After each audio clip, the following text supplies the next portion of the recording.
सञ्चालक भाइलाई पनि धन्यवाद छ र उहाँलाई पनि ताली बजाएर धन्यवाद दिउँ है हामी। अहिलेसम्म उहाँले हामीलाई एकदमै आशिषमय प्रकारले डोर्याउनु भयो र विशेष तपाईहरुलाई म यो आजको हाम्रो वचनको समयमा स्वागत भन्दै जय मसीह अभिवादन गर्न चाहन्छु। जय मसीह। विशेष आज तपाईहरुको बीचमा मैले के बोलौं भन्दै थिएँ, अलि समय सान्दर्भिक वचन नै ल्याउन मलाई मन लाग्छ र अहिले चाहिँ विशेष उपवासको यो पिरियड चलिरहेको छ संसारभरि नै।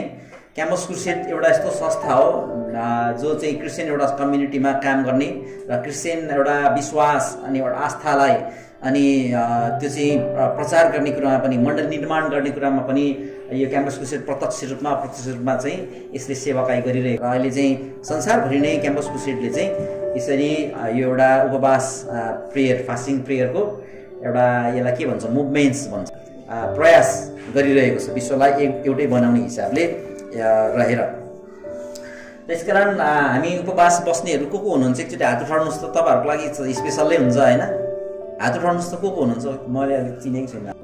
र विशेष यहाँ उपवास र प्रार्थनाको महत्त्व भनेर मैले यहाँनिर के भन्छ एउटा शीर्षक राखेको छु हैन। अनि त्यहाँ एउटा मेरो बहिनी हो कि दिदी हो, उहाँ प्रार्थना गर्दै गरेको जस्तो छ त्यहाँनिर याकुब 1:3 को खण्ड त्यहाँ राखिएको छ। तर म आज त्यो यो याकुबको पढा चाहिँ होइन, मैले यो इन्टरनेटबाट हेर्दाखेरि प्रार्थना गर्दै गरेको पिक्चर पाउन भनेर इन्टरनेटलाई गुगललाई मैले भनेको, अनि उसले चाहिँ यस्तै ल्याइदियो अनि यो मलाई ठिक लाग्यो किनभने दिदी बहिनीहरूले धेरै यहाँ उपवास बसिराख्नु भएको छ। तपाईँहरूलाई मन पर्यो यो चित्र?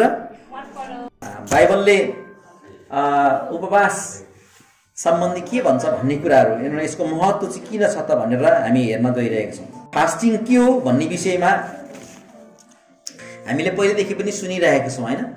उपवास बस्नु भनेको चाहिँ हामीले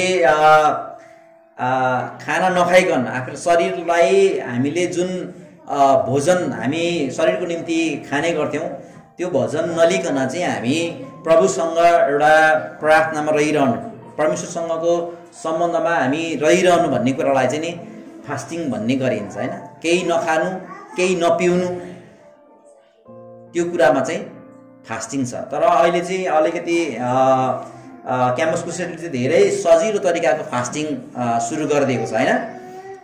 कति एक छाके फास्टिङ भनेको छ। प्रभु यीशु ख्रीष्टले र मूसाले लिएको फास्टिङ चाहिँ एकदमै कठिन फास्टिङ छ। सबभन्दा सुरुमा चाहिँ बाइबलमा फास्टिङ सुरुवात गर्ने चाहिँ मूसा रहेछ हैन। मूसाले प्रस्थानको पुस्तकमा हामीले हेर्यौँ भने त्यहाँनिर 10वटा आज्ञा परमेश्वरले दिनुभन्दा अगाडि उहाँले चाहिँ प्रभुमा फास्टिङ लिएको कुराहरू हामी त्यहाँ देख्दछौँ। प्रस्थानको पुस्तक 34 अध्याय पल्टाइदिनुहोस् त कसैले, 34 अध्यायको 28 मा पढिदिनुहोस्। मूसा त्यहाँ परमप्रभुसित 40 दिन र 40 रात रहे। तिनले न त रोटी खाए न त पानी पिए। तिनले ती शिला पाटीहरूमा त्यस करारका वचन अर्थात् ती 10 आज्ञाहरू लेखे। परमेश्वरलाई धन्यवाद दिउँ, हाम्रो बहिनीलाई पनि परमेश्वरले आशिष दिनुभएको होस्। विशेष यहाँनिर चाहिँ मूसालाई परमेश्वरले एउटा महान कार्यमा चाहिँ उहाँले नियुक्ति गर्नुभएको थियो। उहाँले अब एउटा नयाँ व्यवस्था मूसाद्वारा परमेश्वर आफैले त्यो व्यवस्था ल्याउन लाग्नु भएको थियो हैन। अनि मूसालाई त्यो व्यवस्थाको कुराहरू सुनाउन, बुझाउन, अनि त्यो व्यवस्थाद्वारा नै धेरै कुराहरू इजरायलको बीचमा न्याय इन्साफ गर्नको निम्ति परमेश्वरले उसलाई तयार गर्नुभएको थियो हैन। अनि त्यसकारण उहाँले चाहिँ त्यो एउटा नयाँ काम जिम्मेवारी थालनी गर्नुभन्दा अगाडि चाहिँ परमेश्वरको एउटा अगुवाई अथवा परमेश्वरको एउटा शक्ति, परमेश्वरको एउटा प्रेरणा र परमेश्वरसँग एउटा गहिरो सम्बन्ध स्थापित गर्ने उहाँले विचार गर्नुभयो 40 दिनसम्म। अनि उहाँले न खानुभयो न पिउनुभयो भन्ने कुराहरू त्यहाँ हामी देख्दछौँ। मूसा चाहिँ मानिसहरूदेखि पनि अलग्गै बसेको कुराहरू छ त्यहाँ। श्रीमती पनि थियो उसको, छोराछोरीहरू पनि थियो उसको हैन। उसको आफन्तहरू थियो, धेरैजना मानिसहरू थियो, उसको दिदीहरू थियो, बहिनीहरू थियो, ज्वाइँहरू थियो होला। उहाँ चाहिँ छुट्टै जसरी ख्रीष्ट येशूले बप्तिस्मा लिएपछि त्यसरी नै उहाँ चाहिँ छुट्टै एउटा डाँडामा गएर उहाँले चाहिँ उपवास बस्नुभयो। यसको मतलब हामीले बुझ्छौँ, के बुझ्नुपर्छ भन्दाखेरि हामी जब उपवास बस्छौँ हामी सम्पूर्ण रीतिले प्रभुसँगको सम्बन्धमा अथवा परमेश्वरको आवाजलाई सुन्ने कुराहरूमा, परमेश्वरसँगै बस्ने कुराहरूमा हनीमुन भन्छ नि, विवाह गरिसकेपछि केटा र केटी, श्रीमान र बेहुला र बेहुली चाहिँ सबै मानिसहरूसँग अब घर परिवारसँग पनि टाढिएर, सबै आफ्नो साथीभाइसँग टाढिएर उनीहरू दुईजना मात्रै घुम्नु जानेलाई हनीमुन भन्छ कि। एक प्रकारले यो भन्ने सोच्ने हो भने चाहिँ परमेश्वरसँग एउटा गहिरो सम्बन्धमा रहिरहनु, हनीमुन भने जस्तै परमेश्वरसँगै मात्रै समय बिताउनु जस्तो पनि हो। यो मूसा र हाम्रो प्रभु यीशु ख्रीष्टले गर्नुभएको यो उपवासको कुरालाई चाहिँ हामी त्यसरी हेर्न सक्छौँ। अनि एकदम परमेश्वरसँगको सम्बन्ध मात्रै उहाँहरू रहिरहनु भयो। आमेन। यसकारण उहाँले खानु पनि भएन, पिउनु पनि भएन। अब परमेश्वर त्यहाँ आफै उपस्थित भइसकेपछि त्यहाँ स्वर्गमा के भनेको छ, प्रकाशको पुस्तकमा त्यहाँ भोग हुँदैन होइन, त्यहाँ अँध्यारो हुँदैन, अनि त्यहाँ डरै हुँदैन, त्यहाँ मृत्यु नै छैन भने जस्तो भयो क्या। मूसा र ख्रीष्ट येशूले लिनुभएको उपवास चाहिँ एकदमै परमेश्वरसँगै त्यहाँनिर रहिरहनु भएको कुराहरू हामी त्यहाँ देख्दछौँ। ख्रीष्ट येशू जब 40 दिन 40 रात त्यो डाँडामा रहनुभयो, त्यतिखेर धेरै जङ्गली जनावरहरू थिए नि त्यहाँनिर होइन। अहिले त हामी यो माथि चप्पनदेखि माथि गएर 2-3 रात बस्नु पनि हामीलाई गाह्रो पर्छ होइन, गाह्रो पर्छ। किनभने जङ्गली जनावर खाइदेला भन्ने डर हुन्छ, टोकिदेला, सर्पले टोकिदेला भन्ने डर हुन्छ। तर यहाँनिर यो मूसाको उपवासमा चाहिँ परमेश्वर त्यहाँ हुनुहुन्थ्यो र प्रभु आफै त्यहाँ भएपछि त्यहाँ कुनै पनि किसिमको कुराहरू, त्यहाँ हानिकारक कुराहरू त्यहाँ आउनेवाला थिएन। अनि उहाँलाई भोकको पनि कुरा भएन, प्यासको पनि त्यहाँ कुनै उहाँलाई महसुस भएन। एक प्रकारले भन्यो भने उहाँले स्वर्गीय एउटा महिमित उहाँ शरीरमा उहाँहरू त्यहाँनिर प्रभुमा आत्मामा लिन, अनि शरीरमा पनि उहाँहरू त्यहाँ रहिरहनु भयो। आमेन। र यो कुराले हामीलाई अहिले उपवास हामी बसिरहेकोहरूलाई पनि एउटा सुनौती हो होइन। हामी कसरी उपवास बसिरहेका छौँ, इन्टेन्सन हाम्रो के छ त भन्ने सवाल त्यहाँ आउँछ। हामी परमेश्वरसँगको सम्बन्धमा रहिरहनको लागि हामी उपवास बसेका हौँ कि परमेश्वरले हामीलाई जुन जिम्मेवारी दिँदैछ त्यसको निम्ति चाहिँ हामी प्रभुमा एउटा प्रार्थनासहित हामी अगाडि बढिरहेको छौँ कि के छ। यदि हामी त्यो प्रकारले हामी सोच्छौँ भने चाहिँ हाम्रो सबै अरू प्राथमिकताहरू, हाम्रो अर्को शारीरिक प्राथमिकताहरू, हाम्रो अरू वैचारिक कुराहरूलाई हामीले अलिक टाढा राखेर परमेश्वरसँगको एउटा उपस्थितिमा अथवा परमेश्वरलाई नै पहिलो प्राथमिकता दिएर हामी उपवास बसेको चाहिँ उहाँले चाहनुहुन्छ। आमेन। मत्तीको पुस्तक 6 अध्यायको 16 र 18 पनि पढिदिनुहोस् त कसैले।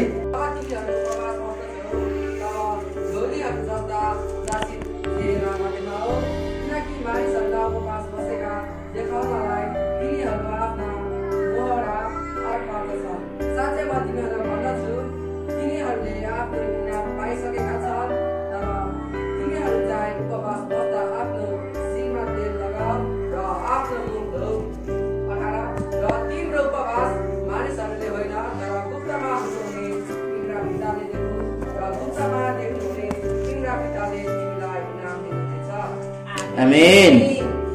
अनि यहाँ प्रभु यीशु ख्रीष्टले पनि उपवास बस्ने कुराहरूमा जोड दिनु भएको छ। यद्यपि उहाँ यो संसारमा रहन्जेलसम्म चेलाहरूले उपवास लिएनन् होइन। अनि त्यहाँ फारिसीहरूले भन्छ हामीहरू बस्छौँ होइन, यूहन्नाका चेलाहरूले भन्छ फारिसीहरू र हामीहरू बस्छौँ प्रभु, तर तपाईँका चेलाहरू त उपवासै बस्दैन भनेर त्यहाँ प्रश्न गर्छ। अनि यसैले भन्नुहुन्छ जबसम्म दुलहा तिमीहरूको साथमा छ, तिनीहरूको साथमा छ, तिनीहरूले उपवास बस्नु पर्दैन, तर दिन आउने छ अनि उनीहरू बस्नेछन् होइन। अनि ख्रीष्ट येशू स्वर्गारोहण हुनुभयो, त्यस पछाडि त्यहाँनिर हामी प्रेरितको पुस्तकतिर हेर्छौँ भने त्यहाँपछि चेलाहरूको दह्रो उपवास बसाइ सुरु भयो त्यहाँ होइन।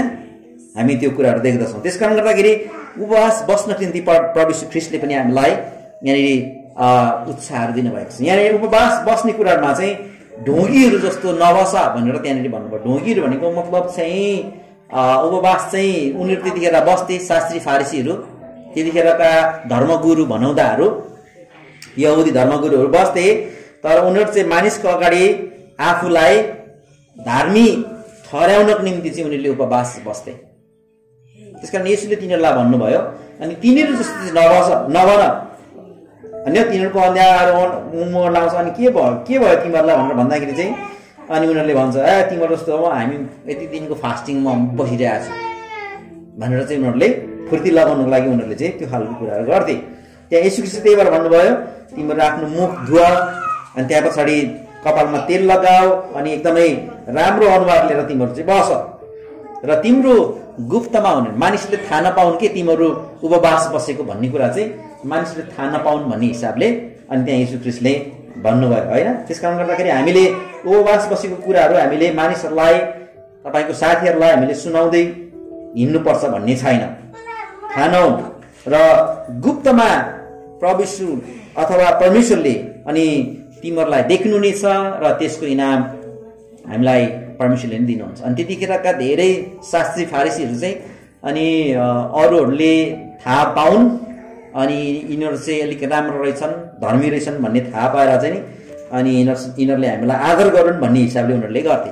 अनि यहाँ येशू ख्रीष्टले चाहिँ विशेष गरी चाहिँ थाहा नपाउन् र अनि थाहा नपाइकन बसेको उपवासमा चाहिँ प्रभु येशू ख्रीष्टले इनाम परमेश्वरले दिनुहुन्छ भन्ने कुराहरू त्यहाँनिर गर्नुभएको छ। आमेन। हामी गाईघाट मण्डलीले उपवास प्रार्थना बस्दाखेरि यो कुराहरूमा हामी विचार गर्नुपर्छ। आमेन। अब तपाईँहरूलाई म अलिकति प्रभु यीशु ख्रीष्ट अथवा बाइबलमा हामीले उपवास चाहिँ किन बसेको अथवा कसरी यो सुरुवात भयो भन्ने कुराहरू हामी केही कुराहरू हेर्दैछौँ है। बाइबलमा चाहिँ विशेष गरी ठुला विजय प्राप्त गर्नको निम्ति चाहिँ प्रभुका जनहरूले दासहरूले उपवास बसेको र उपवासको आह्वान गरेको। आफै पनि उपवास बस्नुभयो अनि सारा समुदायलाई नै समाजलाई नै पनि उहाँहरूले उपवास बस्नको निम्ति आह्वान गर्नुभएको कुरा हामी देख्दछौँ। विशेष लडाइँहरूमा विजय प्राप्त गर्नको लागि होइन। त्यतिखेर अब शासनको कुराहरू थियो अनि राज्यको कुराहरू थियो। इजरायली जातिहरूलाई परमेश्वरले दिनुहुने राज्यको विषयको कुराहरू थियो अनि त्यही कुराहरूमाथि अनि राज्यहरूमाथि उहाँहरूले विजय प्राप्त गर्नको निम्ति चाहिँ त्यहाँ परमेश्वरमा उनीहरूले उपवास बसेको कुराहरू हामी त्यहाँ देख्दछौँ। अर्को चाहिँ आश्चर्य कर्मको लागि पनि उनीहरूले उपवास बसे। आश्चर्य कर्महरू भयो होइन। जब उपवास बसे अनि अचम्मको कुराहरू भयो, हुनै नसक्ने कुराहरू भयो। हामी त्यो कुराहरू हेरिरहेका छौँ। पुरानो नियममा हामीले पढ्यौँ भने अचम्मको घटनाहरू त्यहाँ अथवा परमेश्वरले गर्नुभयो। हालेलुया। इजरायलीहरूलाई होइन। अर्को परमेश्वरबाट उत्तर पाउनलाई पनि उनीहरूले उपवास प्रार्थना संगतिको सुरुवात गरेको हामी त्यहाँ देख्दछौँ। परमेश्वरबाट उत्तर कतिपय परिस्थितिहरूमा के गर्ने कसो गर्ने होइन, बडो अप्ठ्यारो दोधारको परिस्थितिहरू भएको बेलामा उपवास प्रार्थना बसेर अनि के गर्ने भन्ने निर्णय उनीहरूले मागे र परमेश्वरले उनीहरूलाई त्यसको उत्तर दिनुभएको कुराहरू यस बाइबल इतिहासमा हामी देख्दछौँ। अब यहाँनिर मूसाले उपवास बस्नुभयो र अघि हामीले पढिसक्यौँ र नयाँ कामको थालनी गर्नको लागि उहाँले उपवास बस्नुभयो। हालेलुया। अब तपाईँहरू यहाँ जतिजना बस्नु भएको छ उपवास, मलाई थाहा छैन तपाईँहरूको उपवास बस्नुको प्रमुख लक्ष्य के हो भनेर हामीलाई थाहा छैन। तर सिमिलरली यस्तै हुनसक्छ। तपाईँहरूले आफ्नो जीवनमा एउटा यस्तो खालको म प्रण गर्दैछु, यस्तो खालको अब म आफूलाई निर्माण गर्दैछु भन्ने कुराहरूमा तपाईँहरूले बसेको हुनसक्छ। जसरी मूसाले टोटल्ली अब परमेश्वरले दिनुहुने व्यवस्था फरक थियो, पहिलाको कुरा र व्यवस्थै थिएन अनि त्यत्तिकै चलिरहेको थियो। तर अब नयाँ व्यवस्थाद्वारा चाहिँ परमेश्वरले चाहिँ मूसाद्वारा इजरायलीहरूलाई त्यहाँनिर अगुवाई गर्न लाग्नु भएको थियो। त्यसरी नै हाम्रो जीवनमा पनि अब म नयाँ प्रकारले, अलिक फरक प्रकारले, हिजोको दिनहरूभन्दा म यो प्रकारको जीवन अब जिउँदिनँ, म अब यस्तो प्रकारको जीवन जिउँछु भन्ने तपाईँहरूको एउटा विचार छ भने होइन, त्यसरी चाहिँ तपाईँहरू उपवास प्रार्थनामा बसेको एकदमै त्यो चाहिँ आशिषमय हुन्छ। आमेन। धेरै पटक हामीले यो यस्तो कुराहरूलाई याद गरेनौँ भने अलिक गाह्रो हुन्छ। अर्को इजरायलीहरूले दोस्रो इतिहासको पुस्तक 20को 2 देखि 3 सम्म पढौँ त कसैले। तिनलाई यो समाचार सुनायो कि एक ठुलो सैन्य दल खारा समुद्र पारी एदोमबाट तिनको विरुद्धमा लडाईँ गर्न आइरहेको छ र हासेसोन कमार अर्थात् एन गद्दीका पुगिसकेको छ। यस्तो विश्वको समाचार सुनेर योसाफले परमप्रभुको अगुवाई खोज्न अनुरोध गरे। तिनले सारा युद्धभरि नै उपवास बस्न घोषणा गरे। आमेन। यहाँनिर अघि नै मैले भने इजरायलीहरूले जब परमेश्वरबाटको एउटा आश्चर्य कर्मको त्यहाँ चाहना राखे हैन, उनीहरूसँग अब केही उपाय थिएन, चारैतिरबाट शत्रुले घेरिरहेको थियो। अब उनीहरूसँग कुनै उपाय थिएन बाँच्ने, अनि उनीहरूले उपवास प्रार्थनाको त्यहाँ आयोजना गरे। हाम्रो यहाँ नेपाली सेनामा कार्यरत हाम्रो भाइ हुनुहुन्छ हैन, शत्रुहरूले चाहिँ नि हामीलाई बिना हात हतियार जङ्गलमा घेरे भने के गर्नुपर्छ, हामी हात उठाउनु सिवाय केही हुँदैन हैन। घोप्टो पर्ने हो, ड्याङ्गे गोली हानेर मार्यो भने मर्ने हो हैन। अब त्यस्तो परिस्थितिमा अनि उनीहरूसँग अब केही उपाय छैन, अनि परमेश्वरसँग उनीहरूले प्रार्थना अथवा उपवासको प्रार्थनाको आयोजना गर्दा अनि परमेश्वरले उनीहरूलाई उनीहरूको बिन्ती सुन्नुहुन्छ र परमेश्वरले उनीहरूलाई त्यहाँ विजय दिनुहुन्छ। आमेन। हाम्रो पनि कतिवटा सिचुएसनहरू यस्तो होला हैन। अब हाम्रो परिस्थितिहरू चाहिँ एकदमै बिग्रिँदै गइरहेको अवस्था छ हैन। चारैतिरबाट हामीलाई समस्या आइरहेको छ हैन। यस्तो परिस्थितिमा हामी के गर्ने त भन्दाखेरि हामी उपवास प्रार्थनामा हामी जान सक्छौँ। आमेन। प्रभुसँगको एउटा गहिरो सम्बन्धमा हामी बस्न सक्छौँ। धेरैजनाको जीवन यो प्रकारको छ हैन, सबैतिरबाट समस्या देख्छ।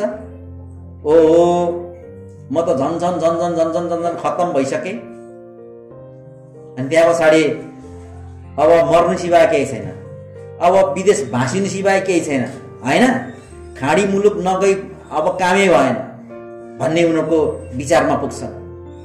अनि कति आपत्ति विपत्ति अझै अरू खराबीहरू आइलाग्छ हैन। त्यसकारण त्यो गर्नुभन्दा पहिला चाहिँ प्रभु यीशु ख्रीष्ट अथवा हाम्रो साँचो परमेश्वरसँग हामी उपवासको प्रार्थना बसेर आफ्नो जीवनमा एउटा आश्चर्य कर्मको खोजी गर्न चाहना गर्नु चाहिँ असल कुरा हो। आमेन। यहाँ कति आमा बुवाहरू अहिले उदास हुनुहुन्छ आफ्नो छोराछोरीहरूप्रति। अब उपाय छैन, अब मेरो छोरा खत्तमै भयो, मेरो छोरी गोलखाडी गयो, अब मैले केही गर्न सक्दिनँ। आज धेरै गाईघाटमा युवा भाइ बहिनीहरू बिग्रिरहेको छ हैन। हिजो मात्रै एकजना ल्यापटप मोबाइल, 2टा मोबाइल कि 3टा मोबाइल हो, अनि के पैसा सहित पक्राउ खायो एउटा भाइ, भर्खरको भाइ, 15, 16, 17, 18 वर्ष पुगेको भाइ। क्या त्योभन्दा अघिल्लो हप्ता 3 जना भाइहरू लागु दुर्व्यसनी औषध बेचबिखनमा पकडे हैन। एकदमै प्रतिष्ठित परिवारका व्यक्तिहरू कुलतमा फँसेको अवस्थामा छ छोराछोरीहरू। उनीहरूको जीवनमा समस्याहरू छ। अनि के गर्ने, उनीहरूको सोच विचार भनेको राम्रो आउँदैन त्यतिखेर हैन। अनि हामी क्रिस्चियन परिवारमा पनि त्यस्तो नहोला भन्ने छैन। यो भयो अलिक बाहिरी समाजमा प्रभु यीशु ख्रीष्टलाई नचिन्ने परिवारमा यस्तो छ भने क्रिस्चियन परिवारमा त्यस्तो हुन सक्छ। छोराछोरीहरूको अहिले सबैभन्दा के भन्छ ठुलो समस्या भनेको छोराछोरीलाई राम्रो शिक्षा दीक्षा र संस्कार दिन नसकेको कारणले हो हैन। त्यही भएर हामी मण्डली भवनमा बच्चाहरू बाउ आमा बुवा आमा सहित आउने कुराहरूमा हामी जोड दिन्छौँ। हाम्रो गाईघाट मण्डली बाउ त के बाजे छ भने हजुरबुवाको पनि बुवा छ भने के भन्छ, जिजु बाजे सहित पनि परमेश्वरको भवनमा आउनुपर्छ भनेर हामी आह्वान गर्छौँ हैन। एकसाथ आउने कुराहरू, यहाँ कतिजना श्रीमान श्रीमती हुनुहुन्छ एकसाथ मण्डली आउन सक्नु भएको छैन। कोही अगाडि पछाडि जाँदाखेरि आफ्नो परिवारकोहरू सँगै जानुहोस् न हौ भन्छु म चाहिँ है। पहिला पनि मैले वचन बाँडेको थिएँ, तपाईँहरूले बिर्सनुहुन्छ क्या।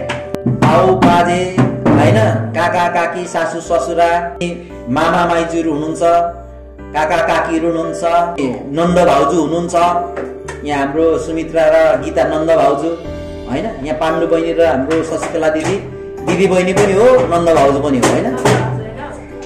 सरी दिदी छैन देउरानी पनि। नाता गोताको म त्यति छुट्याउन सक्दिनँ, जान्दिनँ, माफ गर्नु होला। अस्ति मेरो आफ्नै जेठी सासूलाई पनि आमाजु भनेको छु। मैले चाहिँ जानी जानी दिल्लगी गरेको छु होइन, मैले साँच्चै नै थाहा नपारै भनेको हो यो कुराहरू होइन। दिदी जेठी सासू दिदीलाई आमाजु सासू भनी पठाएको छु होइन। बिहा गरेको कति धेरै वर्षै भइसक्यो, 1-2 वर्षै भइसक्यो। त्यसकारण कति कुराहरू थाहा हुँदैन अनि बिर्सी जान्छौँ हामी कहिलेकाहीँ होइन। त्यसकारण यहाँनिर म कतिचोटि भन्छु होइन, हामी हाम्रो देवराज भाइ, हाम्रो बहिनी आज सन्जु गुरुङ बहिनी अनि उहाँको छोरा आज सँगसँगै आउनुभयो, मलाई खुसी लाग्यो। अनि हाम्रो नाना भेना पनि प्रायः सँगै आउन थाल्नु भएको छ, खुसी लाग्छ होइन। सल्लै गरेर आउनु पर्यो कि आउँदाखेरि घरबाटै मान्छेले भन्नु देखुन् ओ कति राम्रो परिवार, बुवा आमा छोराछोरी सँगै। हाम्रो त जाँदैन त्यसरी। प्रभुको भवनमा आउँदाखेरि हामी एकसाथ भएर आउँ, जाँदाखेरि सँगै जाने कोसिस गर्नुहोस्, आमेन। अनि हाम्रो के त्यहाँ बजारमा त्यो पिपल बोर्डमा बसेको देख्छु, त्यहाँ धेरै नबस्नुहोस्, बरु घरमा गएर यसो सघाइदिनुहोस्, नाति नतिना हेरिदिनु भयो भने राम्रो हुन्छ। त्यो बकमफुसे मान्छेहरू त्यहाँ बस्छन् क्या, काम नहुने मान्छेहरू। घरमा बसे पनि कमसेकम नातिलाई यसो देखरेख त गर्न सकिन्छ होइन, लडेको ठाउँमा उठाउन सकिन्छ, अथवा कुखुराले बाली खाएको देखिन्छ होइन, बाख्राले आएर बाली खाइदिएको पनि देखिन्छ, केही न केही गरिन्छ घरमा बस्यो भने। त्यहाँ बुढापाकाहरू आउँछन् कि त्यहाँनिर त्यो मेन रोडको मेन चोकमा त्यो पिपल बोर्ड राखेको छ, अनि पिपल बोर्डमा आएर गफ लडाएर बसिरहेको हुन्छ। मलाई त मन पर्दैन। मेरो बुवा पनि आउनुहुन्छ युकेबाट, मेरो बुवा युकेमा बस्नुहुन्छ, तर त्यसरी चोकमा बसेर गफ गर्दै उत्तानो फर्केर सुतेर कार्टुन मागेर ल्याएर त्यहाँ लडेर सुतेर गर्नुहुन्न। उहाँहरू काम गर्नुहुन्छ, सुसमाचार प्रचार गर्नुहुन्छ। मेरो आमा 70 वर्ष पुग्नु भएको छ, अहिले पनि मेसिन चलाउनुहुन्छ होइन। वर्षमा 2 लाख 3 लाख रुपियाँ कमाउनुहुन्छ मेसिन चलाएर पनि। सपोर्ट भयो नि, घरमा यसो खानेकुराहरू पनि किनेर ल्याउन सक्यो नि। स्याउनै 2 किलो घरमा लिएर आयो भने पनि 1 हप्तामा राम्रो कुरा आयो नि त्यो। सदुपयोग गर्न सकिन्छ। अस्ति चाहिँ हाम्रो केलाई देखेँ है, मैले सधैँ त देखेको छुइनँ, 2चोटि 3चोटि देखिसकेँ मैले। बरु आफ्नै छोरीको घरमा अथवा छोराको घरमा गएर यसो नाति नातिनालाई ज्ञान गुणको कुरा, बाबु यस्तो हो भनेर इतिहास सुनाउनु भने राम्रो हुन्छ। म त बुढाबुढी मान्छेको पहिलाको कहानीहरू सुन्नु मन लाग्छ मलाई। कसरी तपाईँहरू लाहुर जानुभयो, कसरी त्यस्तो विकट त्यो डाँडी डाँडाहरूबाट कसरी तपाईँहरू त्यो इन्डियामा पुग्नु भयो होइन, लाहुरे कसरी जानुभयो, त्यो कुराहरू सोध्छु म त। अनि उहाँहरूले भन्नुहुन्छ यति दुःख थियो बाबु, हामी मकैको के अरे यस्तो पटुकी कसेर हामी घरबाट हिँड्थ्यौँ कि आज मऱ्यौँ कि हामी के अरे लाहुर गयौँ कि हामी बाटोमा सिद्धियौँ भन्ने हिसाबले हिँड्थ्यौँ। मकै सकिसकेको हुन्थ्यो होइन, बाटो सकेको हुँदैन थियो। उहाँहरूले भन्नुहुन्थ्यो। यहाँ हाम्रो पल्लोपट्टि बडा हुनुहुन्छ, 85-84 वर्ष पुग्नु भएको। म उहाँसँग पनि कुरा गर्छु, कसरी तपाईँ त्यो इन्डियामा पुग्नुभयो। अनि उहाँहरू ओखलढुङ्गाबाट सोलुबाट यसरी हुँदै हुँदै चतराको कोसी तरेर चाहिँ डुङ्गा तरेर चाहिँ इन्डिया पुग्नु भएको कुराहरू उहाँले सुनाउनुहुन्थ्यो। त्यो सुन्नेलाई पनि के हुन्छ, हामीलाई त इन्सपायर हुन्छ कि। त्यस कारणले गर्दाखेरि हाम्रो जिम्मेवारीहरू नमरुन्जेलसम्म छँदैछ होइन। हलो जोत्नु सकिँदैन होला, बारीको डल्ला फुटाउनु सकिँदैन होला, तर हे हे हे भनेर आवाज त दिन सकिन्छ। आमेन। त्यसकारण गर्दाखेरि यो आश्चर्य कर्म गर्नको निम्ति चाहिँ उपवास बस्थे। यदि हामीलाई त्यो प्रकारको प्र्याक्टिसाइज छैन हाम्रो जीवनमा, हामी अब सिद्धि नै भयौँ, अब हाम्रो सकियो भन्ने खालको तपाईँहरूको सोच विचार छ भने त्यो दुष्ट शैतानले ल्याएको हो। निराशावादी सोचहरू, परमेश्वर कहाँ जान नदिने सोचहरू, परमेश्वरको उत्तर नपर्खने सोचहरू भनेको दुष्ट शैतानले तपाईँहरूको जीवनमा ल्याइदिएको सोच विचारहरू हो। प्रभुले हामीलाई आशा दिनुहुन्छ र त्यो आशाले कहिले पनि हामीलाई निराशा तुल्याउँदैन भनेर भन्दछ। त्यसकारण गर्दाखेरि हामीले विचार गरौँ, इजरायलले जसरी अब अन्तिम अवस्थामा परमेश्वरसँग उनीहरू शरण परे र उनीहरूले उपवास प्रार्थना बसे अनि उनीहरूको उद्धार भएको कुरा छ। र आज हाम्रो परिवारलाई पनि परमेश्वरले मात्रै उद्धार गर्न सक्नुहुन्छ। त्यसको निम्ति हामी उपवास बस्न पर्ने हुन्छ। आमेन। हाम्रो परिवारमा सधैँ लडाई र झगडा मात्रै छ, हाम्रो परिवारमा सधैँ ऋणै ऋण मात्रै छ होइन। हामी जे पनि गर्छौँ हाम्रो परिवारमा हामी असफल नै भइरहेको छौँ। हाम्रो नानीहरू पढाइमा एकदम कमजोर छन्, यो विषयमा हामी प्रार्थना गर्न सक्छौँ। कोही बेला हाम्रो डेबोरालाई छिमेकीहरूले नानीहरू पढाइमा कमजोर हुँदाखेरि कपी र पेन्सिललाई पूजा नगरेर हो भनेर भन्थे अरे होइन। डेबोरालाई पनि हो कि जस्तो लाग्थ्यो अरे। मैले कता कता सुनेको है, हावा भित्ताको पनि कान हुन्छ भन्छ, नरिसाउनु होला। यस्तो यस्तो विचारहरू ल्याइदिन्छ।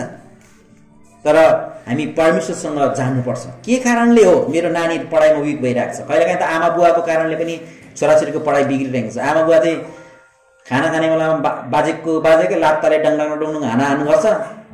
नानीहरूलाई के हुन्छ, नानीहरूको त सानो बिचारा कलिलो, उनीहरूलाई केही थाहै हुँदैन। अनि उनीहरूको कलिलो दिमागमा के पस्छ, आमा बाउको झगडा पस्छ।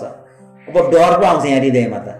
आनन्द भएर पढ्ने बेलामा त डर त्रास बोकेर अब कतिखेर लात्ताले हान्ने बाउले आएर भनेर आमाले कतिखेर चड्कन हान्ने। छोराछोरीको रिस, छोराछोरीको के आमा बुढा र बुढीको रिस चाहिँ छोराछोरीलाई पोख्छ। मेरो श्रीमती पनि कहिलेकाहीँ त्यसो गर्थ्यो कि अहिले चाहिँ अलिक उपवास बसिकन छोड्दैछन्। बिचारा उनीको मन दुख्छ, पढेको कुरा पनि बिर्सिन्छ कि। त्यसकारण कहिलेकाहीँ त आमा बाउको कारणले पनि छोराछोरी विक हुन्छ है। अस्ति एकजना एकदमै प्रतिष्ठित व्यक्तिको, धनी मान्छेको छोरा अस्ति जेलमा गयो, लागु दुर्व्यसनी के अरे बेचबिखनमा। मैले त्यो परिवारलाई राम्रोसँग चिन्छु, नजिकबाट चिन्छु। उनीहरू दुवैजना, बुवा र आमा दुवैजना धन सम्पत्ति कमाउनुतिर लागे। छोराछोरीलाई राम्रो संस्कार शिक्षा दिनेमा लागेनन्। बाउ पनि पैसा कमाउने, आमा पनि पैसा कमाउने। धेरै धन सम्पत्ति हुँदा हुँदै पनि धन सम्पत्ति जोड्छु भन्दाखेरि चाहिँ अन्तिम दशा चाहिँ नराम्रो हुन्छ। के गर्ने, एउटै छोरा हो उहाँको होइन। यो मैले उहाँलाई गिराउन भनेको होइन, तर हामी सचेत हुनुपर्छ। बाइबलमा त्यही भनेको छ न, संसारमा भइरहेको घटनाहरूलाई देखेर तिमीहरू सचेत रह भनेर भन्छ यीशु प्रभुले होइन। हालेलुया। त्यसकारण हामीले कसरी अहिले आफ्नो छोराछोरीसँग गर्दैछौँ भन्ने कुरा हो। मैले अलिकति वचनलाई यो स्पष्ट पार्नको निम्ति कता कता भेटिहाल्छ। त्यसकारण तपाईँहरूले यो कुरालाई विचार गरेर सोच्नुहोस् है, अलिक फिल्टर गरेर सोच्नुहोस् है। मैले के भन्दैछु भन्दाखेरि इजरायलीहरूले आश्चर्य कर्म गर्नको निम्ति पनि उपवास बस्छ। उनीहरूको जीवनमा आश्चर्य काम बडो, अब म सक्दिनँ भन्दाखेरि पनि विजयी बन्नको निम्ति उनीहरूसँग उपाय नै थिएन। अनि त्यो बेलामा उनीहरूले परमेश्वरसँग उपवासको प्रार्थना बसे। आमेन। अर्को दानियलले पनि के अरे फास्टिङ बसेको छ। अनि त्यो चाहिँ उत्तर पाउनको लागि पनि उनीहरूले प्रार्थना गरे। 9:3 त्यहाँनिर दानियलको 9:3 पढिदिनुहोस् त कसैले। त्यसकारण म उपवास साथ भानघाट उडेर खरानी दसी प्रार्थना र अन्त बिन्ती गर्ने आमेन। अनि यहाँनिर दानियलले उपवास बसेको कुराहरू हामी त्यहाँ देख्दछौँ। अनि यो उपवास बसेर प्रार्थना गरेर परमेश्वरसँग उत्तर खोजेको कुराहरू त्यहाँ हामी पाउँदछौँ। र दानियलको प्रार्थनाको उत्तर चाहिँ 21-22 दिन पछाडि आयो भन्ने कुराहरू पनि हामी त्यहाँ देख्दछौँ होइन। परमेश्वरको दूत र शैतानको चाहिँ त्यहाँनिर युद्ध भयो। अनि अन्तिममा शैतानलाई जितेर अनि गाब्रिएल स्वर्गदूत चाहिँ त्यहाँनिर अनि प्रार्थनाको उत्तर लिएर त्यहाँ आउँदछ। उपवासले चाहिँ उत्तरहरू ल्याउँदछ। हामीले कतिपटक अहिले उपवास प्रार्थनामा बस्नुभयो तपाईँहरू, आज कति दिन भयो? 10 दिन भयो, 13 दिन भयो। तपाईँहरू के को लागि बस्नु भएको त्यो लेखेर बस्नुहोस् भन्छ क्या बाइबलविदहरूले चाहिँ। लेखेर बस्नुहोस्, एउटा निश्चित कमसेकम एउटा त उपलब्धि हुनु पर्यो होइन। अनि त्यसले चाहिँ तपाईँलाई उत्साह मिल्छ। अब यो पालि बस्नुभयो, उपवास बस्नुभयो, उत्तर पनि आएन, के आशिष पनि आएन भने के भयो, त्यो बेकारै भयो नि त होइन। हामी परिश्रम गर्छौँ के को लागि हो? फल पाउनको लागि हो नि त होइन। मैले अस्ति टमाटरहरू रोपेँ, 3-4वटा टमाटर फल्दाखेरि पनि मलाई खुसी लाग्छ। त्यो 3-4वटा नफले भए पनि मलाई कस्तो हुन्थ्यो, नमिठो लाग्थ्यो नि। हामी उपवास बस्दैछौँ भने हामीले त्यसको रिजल्ट पाउँदैछौँ कि छैनौँ भन्ने कुराहरूमा पनि हामीले विचार गर्नुपर्छ। त्यसो भए किन पाउँदै छैनौँ त विचार गर्नु पर्यो नि त होइन। एसएलसी दिएको छ विद्यार्थीहरूले, पास भएन भने केमा चाहिँ समस्या भयो त? रिजल्ट पछि रिजल्ट देखाउँछ नि त हैन? त्यसरी नै हामीले पनि केमा चाहिँ चुक्यौं त र प्रभुले हामीलाई उत्तर दिनु भएन। त्यसकारण हामी लिखित रूपमै पनि उपवास बस्ने कुराहरुमा हामीले यहाँनिर हामीलाई बाइबलले जोड दिन्छ। जुन कुराको निम्ति उनीहरूले उपवास बसे त्यो कुराहरु उनीहरूले अक्षरश पछि त्यहाँनिर रिजल्ट पाएको पनि हामी देख्दछौं। त्यसकारण सायद नबुझेको कति कुराहरु छ अनि यो कुराहरुको निम्ति प्रभुसँग हामी उत्तर खोज्दै छौं भने परमेश्वरले हामीलाई त्यसको उत्तर दिनुहुन्छ। आमेन। यो कुराहरुलाई हामीले विचार गरौं। अब यहाँ विशेष हाम्रो शशिकला दिदी उहाँले विश्वास गर्नु कति वर्ष भइसक्यो? 12 वर्ष भइसक्यो। उहाँको श्रीमानको निम्ति उहाँले प्रार्थना गरिराख्नु भएको छ हैन? मेरो भेना पनि 7 वर्षपछि मात्रै विश्वास गरे के ठुली दिदीको श्रीमानले। अनि अहिले चाहिँ राम्रो विश्वासी हुनुहुन्छ। अस्ति आउनु भएको थियो तर उहाँहरु छोटो समय थियो, बस्नु भएन, उहाँहरु जानुभयो। त्यसकारण हामी उत्तर खोजौं। अब हाम्रो दिदीले यसरी बसेर प्रभुसँग उपवास बस्न सक्नुहुन्छ। मेरो श्रीमानलाई के कारणले प्रभुमा आउन सक्नु भएको छैन हैन? प्रभु मलाई उत्तर दिनुहोस्। दिदीको लागि ठीक छ नि हैन? लिखित रूपमा उहाँले लेखेर राख्न सक्नुहुन्छ। उपवास बस्दाखेरि तपाईले यहाँ आएर सबैलाई भन्नु पर्दैन। प्रभुसँग तपाईले आफ्नो कमिटमेन्ट अथवा प्रभुसँग एउटा उत्तर खोजेर तपाईले प्रभुसँग उपवास बस्न सक्नुहुन्छ। अनि प्रभुले देखाउनुहुन्छ नि त के कारणले चाहिँ मेरो श्रीमान प्रभुमा आउन सक्नु भएको रहेछ हैन? कि सक्नुहुन्न? प्रभुले सक्नुहुन्छ। ढिलो गर्नु हुँदैन।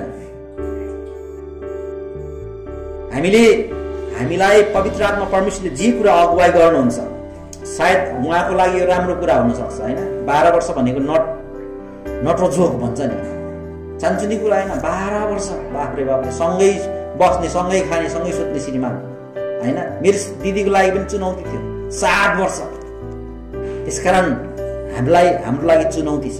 मेरो लागि चुनौती थियो। मेरो सासुआमा ससुराबा त विश्वास गरे पनि फेरि रक्सी खाना छोड्नु भएको छैन। तर हाम्रो प्रार्थना तरै छ अझै पनि हैन? प्रार्थना निकै नै गर्छौं। एकचोटि मरिसकेको मान्छे हो, प्रभुले नयाँ जीवन दिनुभएको। मेरो आँखाबाट आँसु गयो मेरो ससुराको त्यो स्थिति देख्दाखेरि। राति फोन आयो मलाई 12-1 बजेतिर, बेल्टामा थिएँ म प्रार्थना गरेँ, प्रभु तपाईको इच्छा के छ? हुन सक्छ भने तपाईले जीवन दिनुहोस्।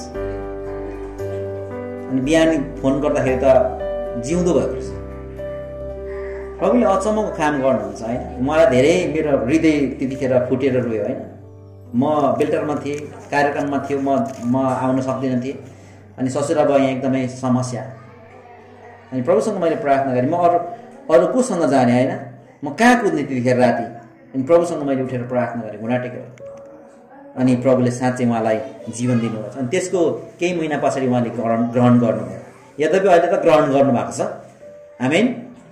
प्रभुले यहाँनिर उत्तर दिनुहुन्छ। तपाईहरुको उपवास प्रार्थना चाहिँ आज दिदीबहिनीले टिपेर राख्नु चाहिँ उपवास बस्नलाई पनि धेरै कुराहरु हामीले विचार गर्नुपर्छ है। बाइबलभित्रले भन्छ उपवास बसेर हामीले मुक्ति उद्धार पाउने होइन।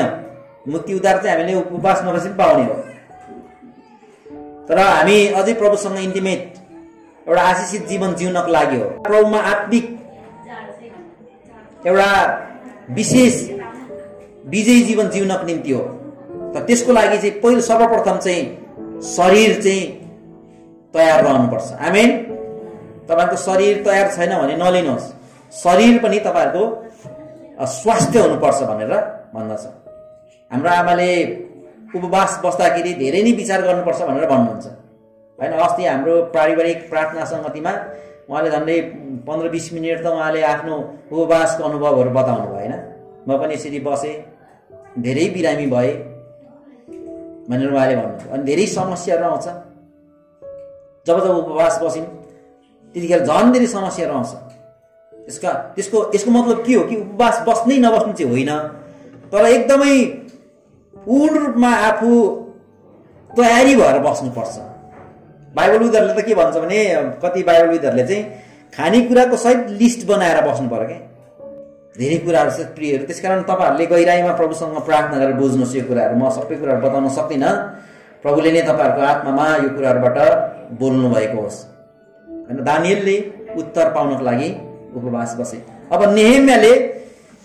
नेहेम्याले पनि उपवास बसेको कुराहरू त्यहाँ देख्दछौँ। नेहेम्याले चाहिँ के गरी उपवास बसे भन्दाखेरि के को लागि? उहाँले नयाँ भवन, उहाँले यरुशलेमको पर्खाल बनाउनु पर्ने थियो अनि त्यसको निम्ति पनि उहाँले उपवास प्रार्थनामा बस्नुभयो। सायद हामी कतिजनाले नयाँ कामहरू गर्दैछौँ, नयाँ भवनहरू बनाउँदैछौँ, पुनर्निर्माणको कामहरू गर्दैछौँ भने उपवास प्रार्थना सहित बसेको राम्रो हुन्छ। जस्तो कसैले घर बनाउने, होइन, हाम्रो मण्डली पुरानो भयो अब नयाँ बनाउने भनेर भन्छौँ भने उपवास प्रार्थना सहित हामी बसेको राम्रो हुने रहेछ। आमेन। मण्डलीमा उपवास प्रार्थनाको आयोजना गर्ने अनि हामी मण्डली भवन बनाउने, घर बनाउने। एउटा हाम्रो यहाँ भतिजो केटाले घर बेच्यो अस्ति भर्खरै। किन बेचिस् भने मैले ऊ चाहिँ नन क्रिस्चियन हो अनि फापेन त्यो घरमा भनेर भन्दै थियो। यतितिर अलिक छेउ नजिक वरिपरि किन्छु, खोजिदिनु न अङ्कल भन्दै थियो जग्गा, होइन। मैले उसलाई भनेको प्रभु यीशु ख्रीष्टमा विश्वास गर्नुपर्छ है, अनि यो स्थितिहरू फरक हुँदै जान्छ। प्रभुले अचम्मको काम गर्नुहुन्छ भन्ने कुरामा चाहिँ चुक्नु भएन के, मौका छोड्नु हुँदैन, होइन। हामी सुसमाचार सुनाउनलाई कहाँ कहाँ जानुपर्छ, घरमा आएको मान्छेहरूलाई किन चुकाउनु, होइन, दिइहाल्ने हो, सुसमाचार प्रचार गरिहाल्ने हो। त्यस कारणले हामी विचार, अस्ति हामी धनबहादुर काकालाई भेट्न गयौँ अनि त्यहाँ हाम्रो नानीको बाबा आमा हुनुहुन्छ। म तिजे मामा भन्थेँ, सानोमा उहाँले हामीलाई रोभर गर्नुहुन्थ्यो र अहिले त्यहाँ हुनुहुँदो रहेछ। अनि उहाँको सम्पूर्ण परिवारलाई, उहाँको भाइ, त्यहाँको साथीहरूलाई पनि मैले सुसमाचार गर्ने मौका पाएँ। सुसमाचार चाहिँ हामीले हरेक कुराहरूमा गर्नलाई परमेश्वरको वचनले हामीलाई उत्साह दिन्छ। आमेन। त्यसकारण कुनै कुरा नयाँ कुराहरू थालनी गर्नु छ भने अनि हामीले एउटा प्रभुसँग उपवास प्रार्थना सहित, हाम्रो अब यहाँ देवराज भाइले अब के अरे शान्ति सेनाबाट ल्याएको पैसाले घर बनाउनु होला, सन्जु बहिनीले, होइन, कमाएको ब्युटी पार्लर खोलेर कमाउनु भएको होला। अब घर बनाउने उहाँहरूको विचार होला भने उपवास प्रार्थना सहित तपाईँहरूले घर बनाउने निर्णय गर्न सक्नुहुन्छ। आमेन। कहाँ बनाऊ, कस्तो बनाऊ, कति तले बनाऊ, होइन, कस्तो खालको कोठाहरू बनाऊ, प्रभुसँग प्रार्थना गरेर तपाईँहरूले त्यो प्रकारले बनाउन सक्नुहुन्छ। आमेन। अब येशू ख्रीष्टले पनि उपवास प्रार्थना बस्नुभयो अनि त्यहाँ हामी देख्छौँ लुका 4:2 पढिदिनुहोस् त। 4:2 कसैले?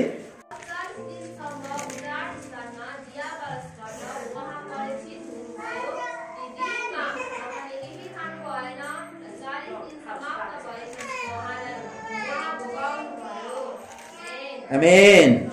हुन्छ, वचन पढाइमा परमेश्वरले हामीलाई आशिष दिनुभएको होस् र हाम्रो निरुता नानीलाई पनि प्रभुले आशिष दिनुभएको होस्। यहाँनिर येशू ख्रीष्टले पनि 40 दिनसम्म उहाँ उपवासमा बस्नुभयो, केही खानु भएन, केही पिउनु भएन।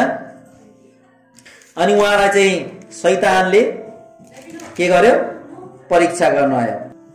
त्योभन्दा अघिल्लो पदमा हामीले हेऱ्यौँ भने त्यहाँ देख्छौँ येशू पवित्र आत्माले परिपूर्ण भएर यर्दनबाट फर्कनुभयो, भनेको बपतिस्मा लिएपछि फर्कनुभयो र आत्माले उहाँलाई उजाड स्थानमा लैजानु भयो। कसले रे? आत्माले। कसले रे? आत्मा। यूहन्ना 4:00 प्रवेशित भन्नुहुन्छ परमेश्वर आत्मा हुनु, परमेश्वर पवित्र आत्माले उहाँलाई उजाड स्थानमा लैजानु भयो। त्यहाँ केही पनि छैन। उजाड स्थान भनेको त्यहाँनिर पानीहरू हुन्छ? हुँदैन। त्यहाँ आफ्नो छोराछोरीहरू हुन्छ, बुवा आमा हुन्छ? हुँदैन। उजाड स्थान भनेको कोही नहुने ठाउँमा प्रभु यीशु ख्रीष्ट त्यहाँ आत्माले लानुभयो र त्यहाँनिर उहाँ 40 दिन 40 रातसम्म परीक्षित हुनुभयो। येशू ख्रीष्टले 40 दिन 40 रातसम्म त्यहाँ उपवासमा रहनुभयो अनि परीक्षित हुनुभयो भनेको छ। तपाईँहरू कतिजना अहिले उपवास बसिराख्नु भएको छ, तपाईँहरूको जीवनमा परीक्षा आइरहेको छ। मेरो श्रीमतीको जीवनमा अस्ति परीक्षा आयो, होइन। तपाईँहरूलाई अस्ति मैले बाँडचुट गरिसकेँ। हाम्रो नानीलाई तातो दुधले पोलिसक्यो, होइन, उसलाई परीक्षा हो। अब तपाईँहरूको अरू जतिजना तपाईँहरू बसिराख्नु भएको छ, तपाईँहरूलाई यस्तै परीक्षाहरू आइरहेको होला, आइरहेको हुनसक्छ। श्रीमान श्रीमती सधैँ झगडा गरिराख्नेहरूलाई झगडा गर्न मन लागिरहेको हुन्छ क्या उपवासमा पनि।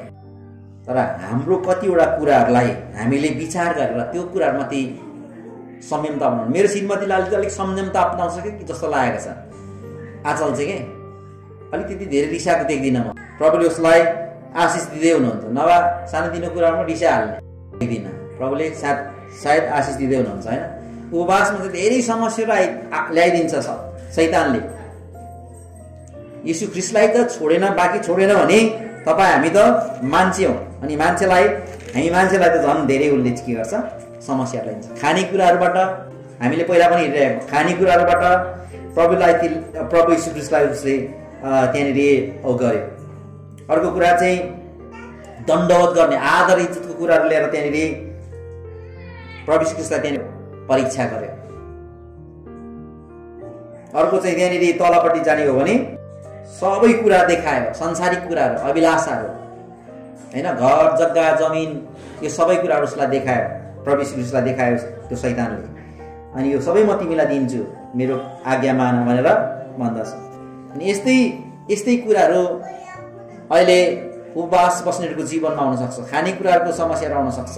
अनि ख्रीष्ट येशूले ती सबै कुराहरूमाथि विजयी हुनु। आमेन। हामी पनि विजयी हुन सक्छौँ जब हामी प्रभुमा प्रार्थना गरेर प्रभुसँगको एउटा सम्बन्धमा हामी रहन्छौँ भने परमेश्वरले हामीले सबै कुराहरूमाथि आशिष दिनुहुन्छ। र हामी क्रिस्चियनहरू, पहिलो शताब्दीको क्रिस्चियनहरूले चाहिँ पवित्र आत्माको भरिपुरी अगुवाई खोज्नको निम्ति त्यहाँनिर उपवास प्रार्थनाको आयोजना गरेका हामी देख्छौँ। यो प्रेरितको पुस्तक 13 अध्यायको पढौँ त हामी 2 र 3।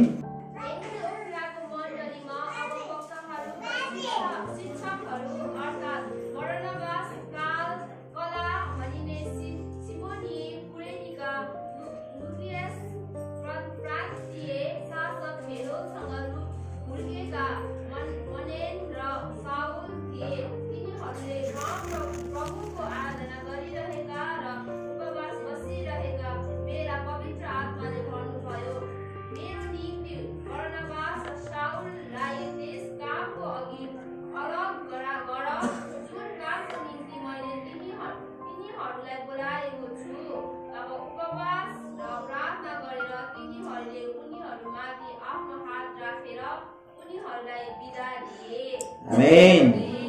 हुन्छ। यहाँनिर एन्टिओखियाको मण्डली सबैभन्दा इतिहासको पहिलो मण्डली एन्टिओखियाको मण्डली होइन, त्यहाँ जहाँ चाहिँ प्रेरितहरूलाई क्रिस्चियन भन्ने होइन, ख्रीष्ट येशूलाई विश्वास गर्नेलाई क्रिस्चियन भन्ने। त्यहाँनिर प्रभुको आराधना गरिरहेको बेलामा चाहिँ पवित्र आत्माले भन्नुभयो, मेरो निम्ति बारनाबासलाई र साउललाई त्यस कामको निम्ति अलग गर। त्यहाँनिर अनि बारनाबासलाई र साउललाई चाहिँ अभिषेक गर्ने कुराहरू त्यहाँ भयो। अनि तब उपवास र प्रार्थना गरेर तिनीहरूले उनीमाथि आफ्नो हात राखेर उनीहरूलाई बिदा दिए। अनि यसरी पहिलो शताब्दीको चर्च मण्डलीमा चाहिँ विशेष प्रभुको कामको निम्ति समर्पित व्यक्तिहरूलाई अभिषेक गर्ने बेलामा पनि उपवास प्रार्थना सहित गरिएको रहेछ। आमेन। र हामी यो कुराहरू देख्दछौँ। अनि उपवास प्रार्थना सङ्गति चाहिँ हाम्रो निम्ति चाहिँ एकदमै महत्त्वपूर्ण कुरा हो। र यसको निम्ति चाहिँ पहिला चाहिँ हामी आफ्नो शरीरलाई स्वास्थ्य राख्नको निम्ति ध्यान दिनुपर्छ। स्वास्थ्य व्यक्तिहरूले लिनको निम्ति चाहिँ यसमा प्रण गर्नुपर्छ। आमेन। अब अर्को साल चाहिँ उपवास प्रार्थना बस्ने हो भने त्योभन्दा अगाडिदेखि नै आफूलाई शारीरिक रूपमा पनि स्वास्थ्य राख्नु पर्यो, मानसिक रूपमा पनि स्वास्थ्य राख्नु पर्यो कि होइन। कति मान्छेहरू मानसिक रूपमा अस्वस्थ भएको कारणले गर्दाखेरि शारीरिक रूपमा पनि त्यसले चाहिँ के गर्छ, असर पार्छ। जस्तो चिन्ता पिर फिक्रीहरूले ग्यास्ट्रिक बढाउँछ होइन, मुटु रोग ल्याउँछ, क्यान्सरलाई खतरै हुन्छ त्यो। जसले बढी चिन्ता पिर फिक्री गर्छ यो मानसिक रोग हो नि त, शरीरमा त उसको रोग छैन, तर चिन्ता पिर फिक्री जसले बढी गर्छ उसलाई ग्यास्ट्रिक बढी हुन्छ, ग्यास्ट्रिक पनि बढेर आउँछ भन्छ होइन, प्रेसर बढेर आउँछ। मुटु रोगीहरू छ भने मुटुको रोग झन् खतरा हुन्छ उसलाई। अनि त्यसरी नै क्यान्सर नभएकोहरूलाई पनि चिन्ता पिर फिक्री गरिरहेको भने क्यान्सर हुन्छ भन्छ होइन। यो चाहिँ एनालाइसिस गरेर विशेषज्ञहरूले पत्ता लगाएको कुराहरू। त्यसकारण यो दुईटै कुराबाट स्वतन्त्र हुनको निम्ति चाहिँ शारीरिक व्यायामको खाँचो छ है फेरि। शारीरिक व्यायाम गर्न आउँदैन भने ऊ हाम्रो देवराज भाइ छ, अहिले तपाईँहरूलाई आधी घन्टा सिकाउनुहुन्छ माथि गएर। तपाईँ जो मानसिक रूपमा र शारीरिक रूपमा स्वास्थ्य बन्न चाहनुहुन्छ भने चाहिँ तपाईँले शारीरिक व्यायाम चाहिँ गर्नुपर्छ। बुढाबुढी होस् सबैले गर्नुपर्छ। मैले कतिपटक भन्छु, मेरो बुवा आमाकै कुरा धेरै ल्याउँछु, किन उहाँहरू नै मेरो लागि प्रेरणाको स्रोत हुनुहुन्छ। उहाँहरू अहिले पनि दैनिक 45 मिनट अथवा 1 घन्टा उहाँले व्यायाम गर्नुहुन्छ। तपाईँहरू जतिजना उपवास बस्नु भएको छ, म मेरो श्रीमतीले त भन्ने गर्छु, बिहान यसो उफ्रा पनि एक्सर्साइज गर्छौँ अनि त्यसले हाम्रो शरीरमा चाहिँ अझै ऊर्जा पनि पैदा गर्छ, होइन भाइ? हाम्रो देवराज भाइलाई थाहा छ होइन यस्तो कुराहरू। त्यसकारण शरीरलाई हियाउनु पनि भन्छ बाइबलले, होइन? शरीरलाई हियाउने कुरा पनि हामी ध्यान दिउँ। अर्को कुरो, उपवास चाहिँ आफ्नो व्यक्तिगत स्वार्थको लागि चाहिँ हुनु हुँदैन है। फल्नाले मलाई यस्तो भनेको छ त्यसलाई चाहिँ यस्तो भइराखोस्, होइन?